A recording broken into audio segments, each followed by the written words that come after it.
welcome back to Grateful Anglers Podcast. I'm Big John. I'm John Bondi. And look who we got on the show today. Uncle Ronnie. Uncle Ronnie. A.K.A. Tron, or is Ron. it A.K.A. Uncle Ronnie? A local. It's Ron for short. And then I started getting called Ronnie as a kid and at work.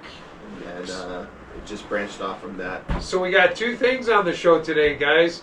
First, we're going to talk about Tron. He just placed second place in one of the largest muskie tournaments in North America. The Musky Brawl. The Musky Brawl down here. And there's the trophy. There's the evidence. There it is. And then we're going to talk a little bit about Uncle Ronnie's customs and his airbrushing, that he's cranking out some beautiful baits. And yeah, so Tron, congratulations first off. Thank you so much. Thanks for coming on the show. Thanks, Johnny. Called him last night, and last minute he said, "Yeah, I'll come in and do a podcast." So. This is a great tournament. It's grown and grown and grown. It started out with just some friends doing it. And how many guys were in it this year? I believe around 180 or so. Yeah. Just a little over 180. And it's different than most fishing tournaments because it's in the fall and the fish are accessible from shore on Lake St. Clair. It's one of the rare places you can do that. And so there's a lot of shore-based anglers in this tournament as well. That's why the numbers are so high. And it's grown and grown and grown. And you actually got $6,500 for second place. First place was a guide from Michigan, Spencer Berman. And, you know, if you were going to say who would have beat Ronnie, it'd probably be him. Yeah. Oh, yeah. Definitely. Spencer's definitely an amazing fisherman. And, But overall, the fishing was tough. Very tough. I mean, second year in a row, he got to the winner had what, 4 fish, and that's over 3 days. You know, that's the last couple of years. It's been a tough fight in the fall. Real tough grind. You know, Detroit 2 River. years. The Detroit River, they got too clean in the shad left, and they never really seemed to come back. That was the main reason Detroit River was kind of slow. Yeah. But overall, you know, the Thames had some good days. But overall, the numbers were down again this year. Okay, guys, and I think one of the things that separates Tron, and guys, I muskie fished for 7-8 years, and I got frustrated with it, and I'm back to walleye fishing. But one of the things that makes Tron so great is he's not only a great fisherman on the boat for muskie, but he started off by shore fishing for muskie, Yep. and I think that really makes somebody a better muskie fisherman. I've never caught a muskie from shore. And It does and it doesn't. I mean, it's two completely different ways to fish. But yeah, it definitely opens up your mind to new ideas and gives you a little bit of an advantage. like, In this case, with the tournament, when the weather was just so rough and bad that we had to kind of just go back to our roots and put the boat away and just go out to shore and made it happen. made it happen the last 2 days. So What do the guys on the boats do? They cast at the shore. Yeah. yeah. But if you see, there's times, and I'm by no expert when it comes to muskie fishing, but I did do it for 9 years, and there were a lot of times when we'd be casting at shore, not catching fish, and those guys would be casting out from shore, and they're catching fish. So there's definitely a directional So thing. you know what it is with that is that sometimes the wind directions are pushing the bait and the fish into the wall. Same thing that happened on Saturday of the tournament. We got to the launch. It was blowing really heavy out of the north, and it just looked absolutely terrible out there to take the boat out. We just kind of walked around the parking lot. The wheels are turning in my head at this point. I have 1 fish. This is the second day, and I just made the call to go on shore. That's great, man. And as soon as I got out there, I could see the fish blowing up on bait, literally a foot or 2 away from the rocks. Wow. Like literally right in front of my face, I could see multiple muskies, and I knew right then and there I had to catch at least one to get my second fish. Yep. So I kept casting to the same little pod of bait and fish that I kept seeing surfacing 2 feet from the rocks, and my second fish ate me literally probably not even a foot away from the rocks as the bait was about to come out the water. Are you going to tell us what was your number one?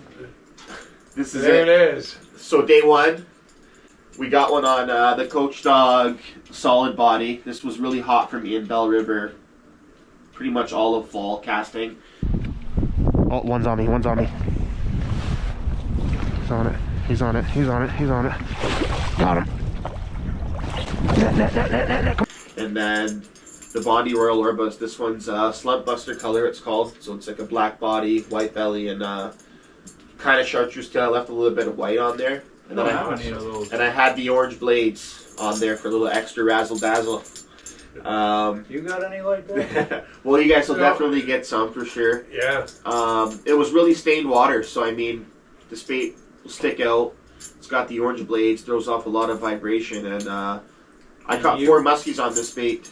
2 on day 2 to put me into first place. Then on the 3rd day, I also caught another 2 on the lure.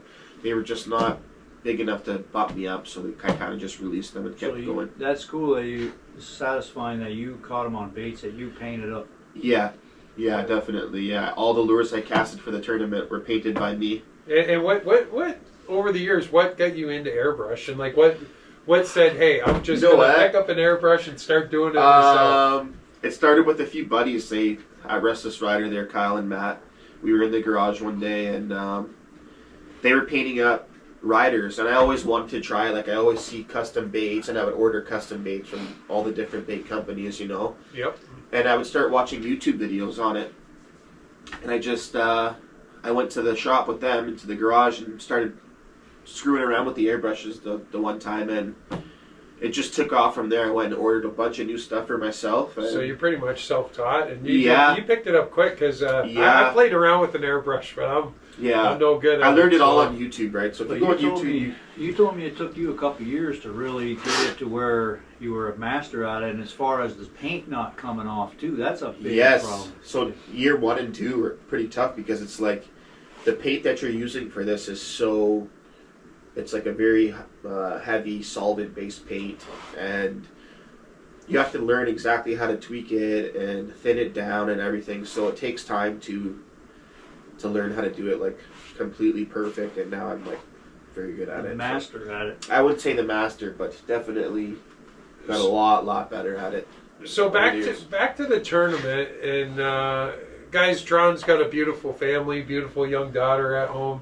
Yeah. How was your stress level at home for those 3 days? And I bet your wife had a hard time putting up with you for 3 days. Well, but you know what? Going into the tournament, she knew that I was pretty excited about it.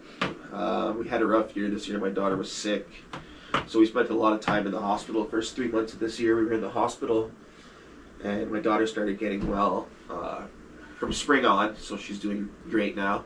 And guys, I'm going to see if Tron will give me some B-roll.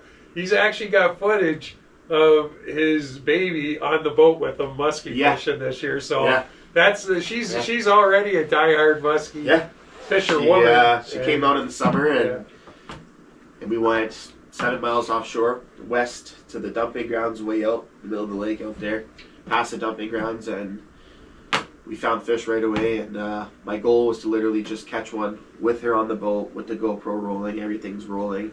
I got her and the wife out there, and just as we were going to leave, I was marking a bunch of fish and begging my wife, please just let me cast a few more times, I can see them everywhere. And sure enough, bang, I got one on camera with the baby in the boat. It was pretty cool. One of the things I noted from that video, and I laughed about it, is his comment while he was reeling in the fish is, why do I go to the east end of the lake when I could get him right here? So I said, oh, he's fishing back this way a little bit. So. You know what? I just started fishing the west end of the lake this year. In the summer, yeah, this year I just kind of went out there and started messing around in all the bass spots I used to fish. And I talked to John about it too, about the dumping grounds and the west end. And honestly, it's a really good spot. Yeah. I don't want to go knocking all my spots, but I tell you, it was good this year, but last year it was not. So you're going to go out there and get burned. You know what it was the water temp was like 4 degrees lower than anywhere in the lake the entire summer. And there was just so much bait there always, perch. I even found some shad out there busting on the surface and muskie following them. And it was crazy. I couldn't believe it. It's like middle of July, 40 degrees out there, and I'm watching shad jump and muskie are pounding them. Like, it was crazy. They claim, the scientists claim that a lot of that St. Clair River water a lot of it stays right in that channel and comes right down the shipping lane instead of getting out. Some of it obviously does, but a lot of it stays right in that channel, and you're near the channel up there. So how do you pre-fish for a tournament of that magnitude? Like, do you, or do you just Absolutely. just go by water temp? Or No, I pre-fished for 3 weeks. Okay. As much time as I could get. I mean, I work a lot, so I work until 5, 6 p.m. every night. Sometimes on the weekends I have like days off if I don't work Saturday. So I was just trying to get out 3 weeks prior, month prior, as much as possible to all the different spots, and then also picking everybody's ears. John's out there with clients every day. A few of my other buddies are out there with their clients fishing. You know, everyone's out there doing stuff, so I'm just calling everybody. Networking is Exactly, is a big thing. figuring out what's going on with them, and then as well myself, just actually being out there, seeing what works for me. And Bell River was what was working for me 2 weeks prior, right to the very last few days before the tournament. I was still picking up a few fish here and there, and it was enough to give me enough motivation to just go there and stick it out. Would you say that you stuck with your game plan from the 100%. get-go? Yeah. Yeah, So, my game plan was literally, I knew what was going on at Lighthouse. I knew there was going to be 100 plus boats there, guys fishing there. I knew a majority of the tournament would be there, and then all the other guys would be either on the Detroit River or Bell. And Detroit was just not producing, like John said. Everything moved out, it got too clean, and it just, a lot of guys started day one there. There was nothing caught there. Like, I think maybe one or two, a big 48 got caught there, which was the second biggest fish in the tournament. That's great. But like, yeah, we know there's a size there, but there wasn't enough fish there to win the tournament. You know what I mean? Like, last year it was one there. Yeah, and then last year it was so crappy too that it was like one guy caught 3 fish in the Detroit River, and then Dylan caught 2 jigging, and that was enough to take first and second place for those guys. Yeah, 2 years in a row, the two shore guys did very well because Dylan started as a shore guy as well, Yeah, right? And, Dylan fished the Detroit River on shore I last really year. think there's something to that, you know, starting out learning by casting from shore, and then once you master that, you go to the boat, and then you get the best of both worlds. You know, you're untouchable. Detroit River though, on a boat, you gotta learn how to operate your trolling motor, set yourself up. There's a lot of current there, so there's more to it than just getting on the boat, just casting. You know what I mean? You gotta have control of how you're doing your drifts, how you're jigging, keeping your body straight. You know what I mean? Explain to everybody, because I'm sure there's going to be a lot of people that are interested in fishing this tournament next year. So maybe explain to them how the whole weigh-in process works and Okay, so it's not a weigh-in. It goes by length. So you're using the Fish Donkey app. It's just on your phone. Yeah, so you download it on your phone. It's a very good app. I guess they have they pinpoint your location when you take the photos and everything. There's a bunch of rules that they set in the tournament, and a lot of it is based off guys just being honest too. You know what I mean? Because who's to say someone way out in the middle of the lake? Yeah. Could try to cheat and poke. I don't think anyone's winning this tournament because there's a lot of guys that are great anglers. A lot of has a lot of integrity and respect. Yeah. But it is based off of an app. So when you catch your fish, you enter it on the dump board. You take all your proper photos and everything, and your videos and whatever that you do to enter. And the you got to fish. put an item in the picture or something. There used to be an item. There isn't anymore. No. I think the way that the app has it all set up, they really don't need it. Because the admins of the actual tournament, when the fish gets entered, they see the person's name, location, time, everything down to a T. They can pinpoint exactly where you are on the lake when you enter that fish. It shows a dot in the water where you are. They can pinpoint your exact location, so they know where you are. That's awesome. Yeah. What about you, John? You got any questions for him? Soon it will be Christmas Day.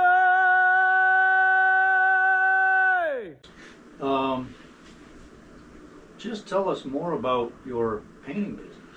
I mean, how does somebody get in touch with you, and do you have a presence on social media? Yeah, so I got a good presence on social media. It's Uncle Ronnie Customs on Facebook is my main page. If you want to contact me on there, and then Fishing with Uncle Ronnie is my social media other outlets on Instagram and TikTok for all of my firsthand GoPro videos of me actually catching muskies and figure 8s out in the summer, just a bunch of crazy stuff over the years. I got a lot of really good footage on there, but if you do want to contact me, it's on Uncle Ronnie Customs. And what is the biggest fish you've heard of on one of your baits?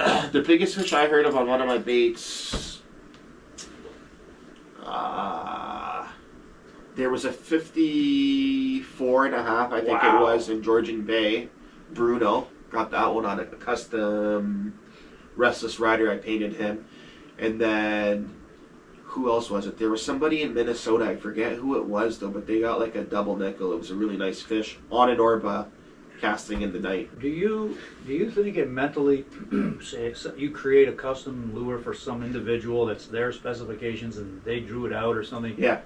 You think mentally it helps them as an angler say, man, I've got this bait nobody else has. Absolutely. And, you know what I mean? And these fish have never seen this pattern before. And man, mentally, you know, it could help you as an angler be more prepared. When you're confident in what you know, when you have confidence, which is one of the main things. If you're out there and you're just slacking off and you don't believe in yourself, musky fishing is, I mean, it sucks sometimes. Like, if you're out there for 10 hours casting in a tournament, like we were in the wind, rain, and the elements it was of the nasty weather, it's weekend. horrible. You gotta literally be confident in yourself and you gotta just grind, you know. And I think for sure, like, if you have a bait that you have a bunch of confidence in, like I do, like I was throwing this bait all day long out there, you know what I mean? And I just knew eventually the right fish is going to bite it, you know what I mean?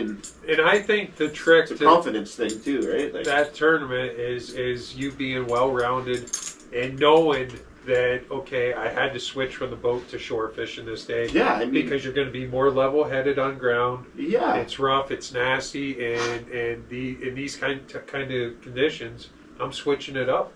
And you know, you said those fish are a foot from shore, 2 foot from shore. You may not be able to land that bait. I mean, you can come close to landing that bait, but getting it cast after cast on a boat that close to shore. Yep. there was multiple guys around.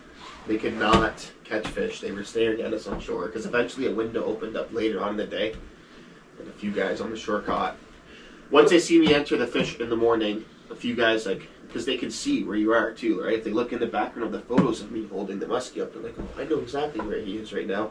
Guys started showing up from the tournament later on in the day, and they were catching too on shorts. I just got kind of lucky too, you know. I'm sure if there were more guys there at that point, it would have been There's a no lot luck. more There's no intimidating. luck involved. It's preparation, meeting Yeah, opportunity. I'd You say were the same. prepared. You Yeah, were prepared. Definitely Opportunity super key. prepared, and having first going into day 3 as well, it was like day 3 was horrendous, right? Like, Oh, the conditions. oh my goodness, It was unbelievable, man. I got a video of myself, and it was like I was standing on a rock out there in a one-piece huge coverall suit, ski mask, everything, just head down, just Wow. trying to fish, you know, like. I wonder how many people bailed on that last day. Oh, and then there's 2 hours left, and I'm like, I think I got this. Like, I went and sat in my truck for a second, but I knew, I'm like, so this is Spencer Berman we're talking about here. Like, this guy's got the nicest boat. He can run the whole lake, and he did run the whole lake. And he knows the whole. He ran to the Canadian side, and then he went all the way back out to wherever he went. I think down by the St. Clair River or whatever it was, because the water was like crystal clear in the photos of his last fish. On he the had last day, you'd have to go up there. and he got a 46, and it bumped him back into first. Literally like 2 hours left, and good for him. I He mean, took your money. Took I'm everyone's still money. happy to take second. I mean, based off of the competition overall and everyone that was there, I'll take second. You're a winner in my mind. You know, you did, Thank you, Johnny. Did great. You I mean, stuck for to the your plan. Canadian boys, the Yeah, local. made us proud. And let's give some credit to Dylan too. He Yeah, got big Dylan's a fish. boy too. I mean, absolutely, yeah, man. And 2 years in a row, he's someone to watch over out there. You guys got to watch out for Dylan. And he's got a boat now. Yeah, and he's got Cardarian Customs too. His rods, they're great. He's got a nice. new rod, little rod business, and his rods are great. Like, Well, good for So him. if you guys want to get in this tournament, look up Musky Brawl on the social media. Yep. Next year, these guys are aggressive. They want to make this thing as big as ever. And come join up. And one more thing about that too, before we end it, is I want to ask: did you get your fish in the major and the minors, or was it outside, or was there a window, or what? do you believe in that? I believe in majors and minors absolutely, because you'll be out on the lake, fish all day.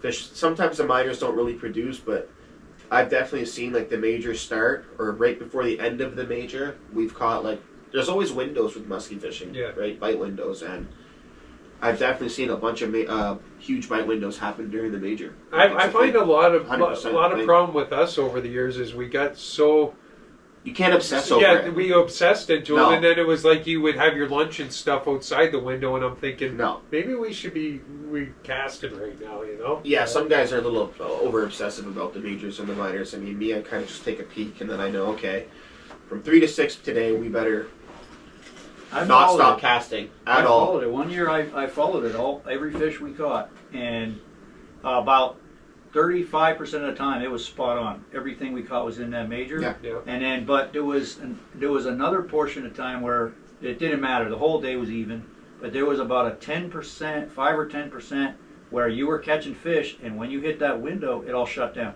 Yeah. And it was the opposite of what it should have been. And then get out of the window, they start biting again. So Yeah. it does impact them, but we don't know. So there you go, guys.